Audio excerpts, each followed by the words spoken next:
ನೋಡ್ ಸಪ್ತಮಿ, ಹಾವುಗಳಿಗೆ ಹಾಲೆರೆದ್ರೆ ಅಮೃತ ಕೊಡೋದಿಲ್ಲ, ಅದು ವಿಷಾನೇ ಕಕ್ಕೋದು. ಯೋಚನೆಯಿಂದ ಆತಂಕದಿಂದಾನೇ ನಾನು ಇಷ್ಟೊತ್ತಲ್ಲಿ ಇಲ್ಲಿಗೆ ಓಡೋಡ್ಕೊಂಡ್ ಬಂದೆ.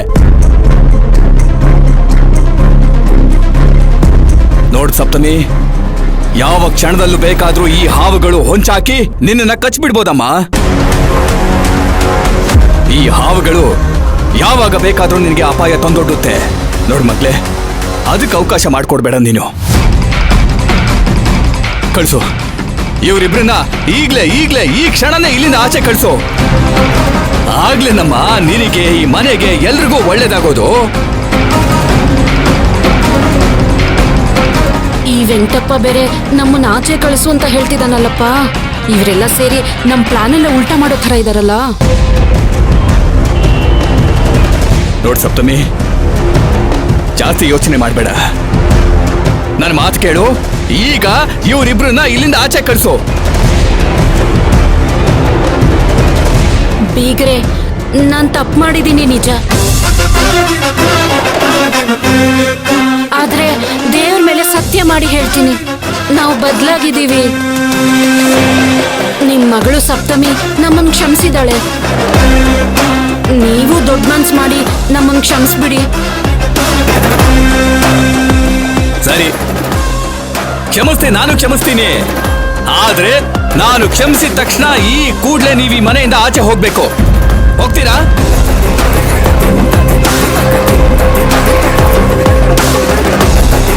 ಅಪ್ಪ, ಸುಮ್ನೆ ಇರು ಮಗಳೇ, ನಿನ್ಗಿದೆಲ್ಲ ಅರ್ಥ ಆಗೋದಿಲ್ಲ. ಮೊದಲು ನಾಗರಾಜ ಅವ್ರನ್ನ ಮನೆಯಿಂದ ಆಚೆ ಕಳ್ಸೋ. ನೋಡು ನಾಗರಾಜ, ನನ್ನ ಮಾತನ್ನ ಅರ್ಥ ಮಾಡ್ಕೋ, ಇಲ್ಲ ಅಂತಂದ್ರೆ ನಾವು ಮುಂದೆ ತುಂಬಾ ದೊಡ್ಡ ಸಮಸ್ಯೆನ ಅನುಭವಿಸ್ಬೇಕಾಗತ್ತೆ. ಹೇಳಿದ ಮಾತು ಕೇಳೋ.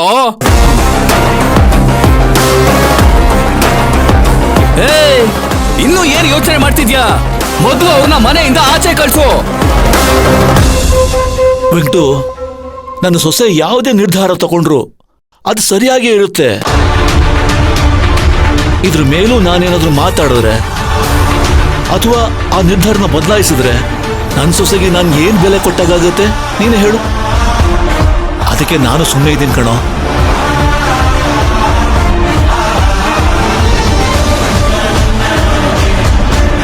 ಸಪ್ತಮಿ, ದಯವಿಟ್ಟು ಹೇಳ್ತಾ ಇದ್ದೀನಿ, ಅವರಿಬ್ರನ್ನ ಮೊದಲು ಇಲ್ಲಿಂದ ಆಚೆ ಕಳಿಸ್ಬಿಡು. ಬೇಡಮ್ಮ, ನಮ್ಗೆ ಅವ್ರುಗಳ ಸವಾಸನೆ ಬೇಡಮ್ಮ ನಮ್ಗೆ.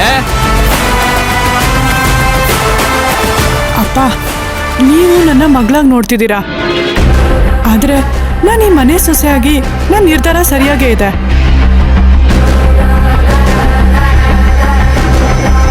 ಇದ್ಯಾಕೋ ಸರಿ ಹೋಗ್ತಿಲ್ಲಮ್ಮ.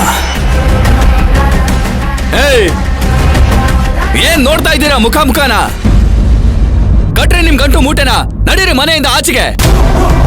ಅಪ್ಪ, ಅರ್ಥ ಮಾಡ್ಕೊಳ್ಳಿ, ಇದು ನಮ್ಮನೆ ಸಮಸ್ಯೆ, ನಾವೇ ಬಗೆಹರಿಸ್ಕೋತೀವಿ. ಈ ವಿಷಯದಲ್ಲಿ ನೀವು ತಲೆ ಹಾಕ್ಬೇಡಿ.